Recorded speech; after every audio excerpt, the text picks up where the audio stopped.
Oh boy, I think I neglected my fan belts, power steering, and AC belt for too long. I guess it's about 3 years and so 60,000 miles, and my fault. So I went for a good run on the 80 and I lost a couple belts, and I'm losing my tranny too, but that's another story.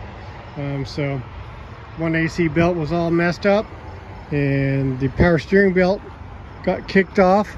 I think one of these belts was not a Gates belt, and that probably took off and took out two other belts. So it took out the power steering belt and it took out the water pump belt, or at least the water pump belt came off, but it looks like the water pump belt stayed with me so I can get home. I'll always limp everything home so I don't have to get towed. Yep, this is what it takes to drive classic cars quickly into the future. Yeah, so gotta make this thing work. Gotta back to Reno, only about 5 miles, but this happened about a mile ago. I heard a ding and a fan kind of noise. You have the kind of the sound of the fan ding, and I thought I saw a spark, but probably not. Who knows? My tranny's already auto slipping at this point. Old tranny. I've been limping along, and now I think it's done. But the fan belt at the same time, because I wound out the motor pretty hard on this run, and you know, if it's not Gates and you're not up on it, you can lose them.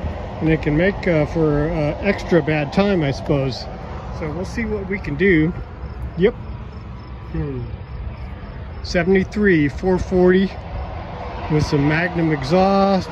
It's probably 8.2 to 1 compression, 300 horsepower or so.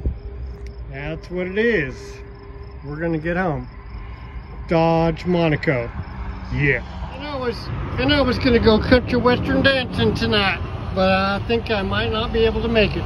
So I'm fitting this around the fan, slowly turning it so it drops back into where I need it, and it should be going on to, is it no, I think it's the power steering belt, or maybe it's the, I know, we'll be back at you, but I think it looks too long to be the water pump belt. It's hard to show. Well, I must say, temperature is nice. It's probably about 75 to 80 degrees. So perfect temperature to break down. Yep, it ain't 30 and it ain't 105. So this is what I did today. When I got off work, I went to Discount Tire and picked up my repaired, actually that's the spare. I picked up my repaired Firestone Destination LE3.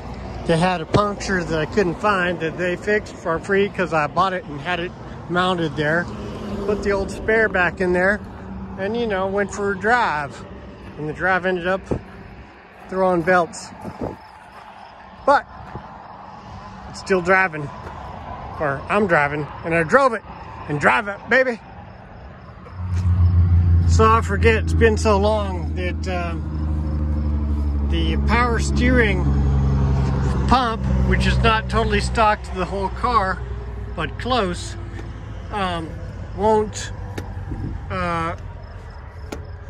won't get small enough for me to put the belt on easily. I gotta really strap it and pull it to get it over that. So, you know, nothing's perfect, but this is what it takes. Almost got it on there. Now I gotta twist it around, get it to drop in there. But I'll get it with the screwdriver and stuff. Yep, we got it. We got it by twisting, turning, so it's loose enough. Now I can pull it up and tighten it, and then put a wrench on it and get it tight enough to operate for the power steering. So I got power steering, and I got my have one belt on that so I can have some power, but I got to get something down in to run the water pump. Or just drive it a few miles and stop and drive it a few miles. Wonder if the wind would spin the fan at all to pump just a little bit of water. Maybe. We'll see. That's my tool tray right there. Yep. It's a better place to keep things. At least for me. Who knows if y'all can see this, but I've got to tighten that. Maybe that'll be better. Got to tighten that. Probably 1/2 inch in the square drive. Kick that up. Use the 9/16 to get that tight, and then figure out what I'm going to do with the fan belt. Still not sure. So I'm resorting to an additional headlamp because it makes it easier, that's for sure. All right. Oh, too long. 1/2 inch adapter for doing the tightening of the power steering pump. And go that way, and then you tighten the hold down screw down in there. 9/16. Hard to get to. Things are hot. Things are hot. Come on.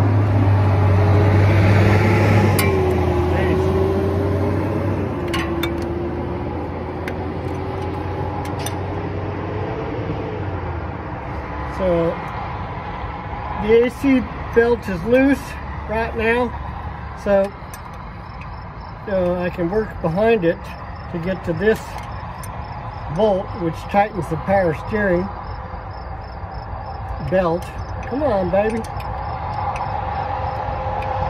9/16? Nope, that's why. It's 1/2 inch.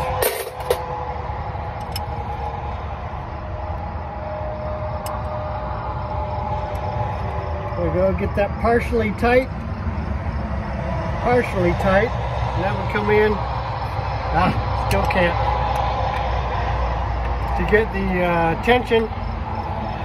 tensioner, I don't care how tight it is, I just got to get it to the salon where I can work on it forever. I think the tranny's done too. I mean, I drive it hard into the future. Get that out of the way. Do some more tightening of that bolt for the slot to keep the tension on power steering pump. Come on, baby. The temperature outside, like I said, is nice. The engine's a little freaking hot. Okay, that's tight. Now we'll tighten the pivot bolt. Hopefully the nut don't spin. Let's look in there and see if the nut's spinning. Nope. So that long bolt, pivot bolt, is tight enough. Let's check the tension on this. That's adequate to run the power steering and see if the power steering has any fluid in it. I don't think anything left. It's just fine. This car has a stock power steering cooler, a stacked coil loop up in front of the radiator. It's kind of neat. Yep. All right, so I'm going to tighten up this belt. It is the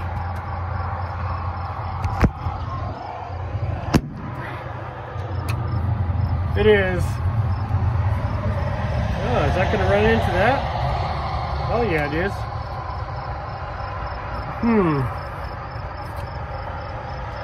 It's probably stretched out. So I'm going to run it on the front one. Right? Lift up, pull it around, run it onto the front pulleys. And the front pulley down there. Down below. Okay, front pulley, front pulley, front pulley. Tight. Okay, we got clearance. It's touching, wherever it's touching. Oh, it's maxed out on the tension. So we're 9/16 this baby. For the tension slots.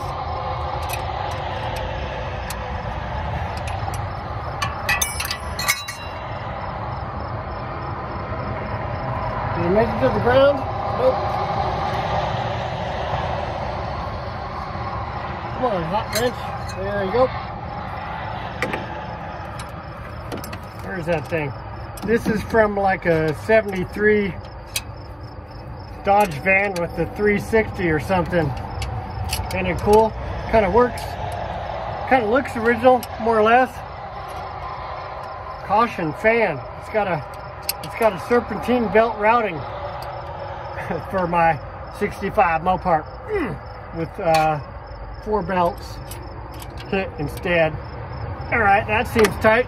That's good enough to get home. I can pivot bolts tight. I'm gonna tighten up the half or 7/16. It's a 1/2 inch pivot bolt on the alternator. So that alternator is a square back, later model, but it's working on one.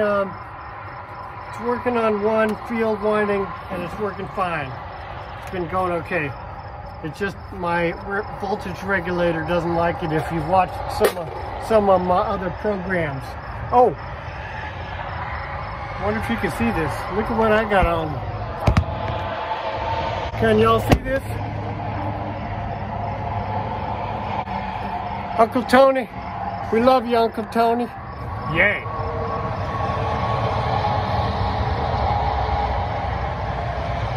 Driving classic cars into the future, and quickly too. Okay, so what you got now is one belt running the compressor, which I'm not going to use. It's running the alternator, and we have one belt running the power steering pump off the crank, and down in there we don't have any belt running the fan yet. So I'm not quite sure what I'm going to do. We didn't have an overheat situation for some reason. Probably going to blast out of here. Although it's got a hole in it, so it's got a hole in it like right there. So it bleeds off pressure enough. There's that. That. So I don't know, it didn't overheat, but I was coming to a stop running it without any water pump or fan running. There was air going through the radiator, and maybe it was just barely spinning like this because of the speed coming through the radiator. That is pretty good freewheeling. All right, hold on. There it is, my brothers. Working on this side of the road. It's September 7th. And I've had to replace belts or put belts back on because they came off at freeway speeds. Ding, boom, ching. You know, I thought it was tranny trucking up. Those things were coming off. I'm thinking it was a belt that was non-gates. It's about 3 years old, that is running the water pump, and it's got a tensioner, and that's it. It's coming off the crank, front crank, it's running the water pump, and it's going over a tensioner, and that's it. About 3 years ago, I had the original tensioner fail, and the bearings came out of it. It locked up and spun and made a belt squeal like crazy. I fixed that on the side of the road, and maybe I will upload a video of that, because I repacked the bearings that came out all over the place, and I made plastic spacers so that the bearings wouldn't bind up in one place and come off again. I got home, I ran that for a little bit. Now there's a sort of an upgraded tensioner on that, but you know, that's what it takes.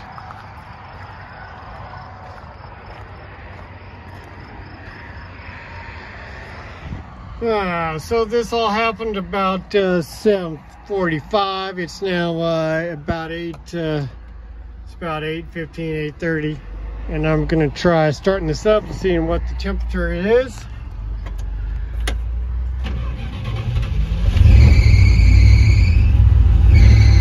That's probably the alternator trying to charge, and it's squealing. I don't need the AC on, so that's turned off. Yep, AC is all off. The squeak's gone away. Charging okay. Temperature is pretty damn low, so I can probably drive it a couple miles to the next exit and watch that. So that's what I'm gonna do. Yep. So it turns out up ahead I can see construction traffic. I might have to go slow, and if I wait another hour or something, it's starting to slow down there. I'm waiting another hour if I want to. Yeah. I could probably drive through that, but look at the temperature. Temperature's up. That's like 220 where it's sitting, so I'm not getting any flow through the motor, which I'm gonna see if I can't put something for a belt. I don't know. I don't think so. Maybe I will watch a little Uncle Tony and see what he's been up to. Yep.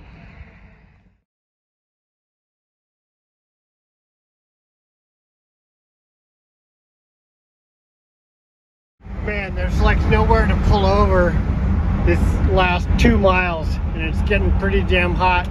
But I think, I don't know, it's going down again a little bit. It might be working. I got a exit coming right up here, so up to speed. Temperature looks kind of okay for some reason. Into neutral, and coasting off into a gas station, one that I use a lot. Should have pretty good space to hang out. Let's see what happens. Temperatures seems to be coming down fine. I think the air coming through the radiator might be rotating the fan a little bit, and the radiator is really big, 26 wide 4-core, so could be working okay.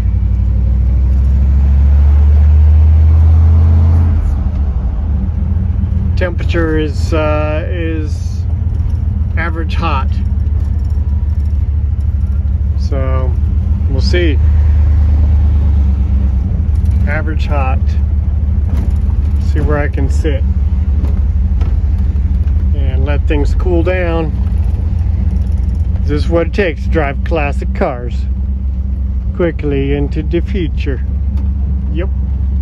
Let's see, where's a good place to fucking sit and let it cool off. Maybe right about here. There it is. Pretty hot, but we'll shut down and see what happens. Lock that up. Key's off, but if we key back on, we can see how high that bumps. It's not a perfect temp gauge. I've had to rebuild it and rework it all the time, but right about there is kind of normal warm operating temp, which should be about 180, about there, and seems okay. If it gets up into about here, it's about 220. Let me hit the dash and see what happens. Yeah, the gauge is a little bit tweaky, so that's full like 220 or 230, I believe, from doing some gauge checks. Right? Yep. There we go. Check. It doesn't seem too hot. Not super hot there. That's not too bad. So, seems like it did okay for like 2 miles, 60 miles an hour. Nothing seems too incredibly hot. That's pretty hot. Yep. Gonna eat something while things cool down. Things are so expensive. I just got some water. Yep. I made it I don't think it overheated much. Had to stop a couple times and just let it cool and then continue on. Oh yeah, thank you and you're welcome. This is what it takes to drive classic cars into the future. Love ya.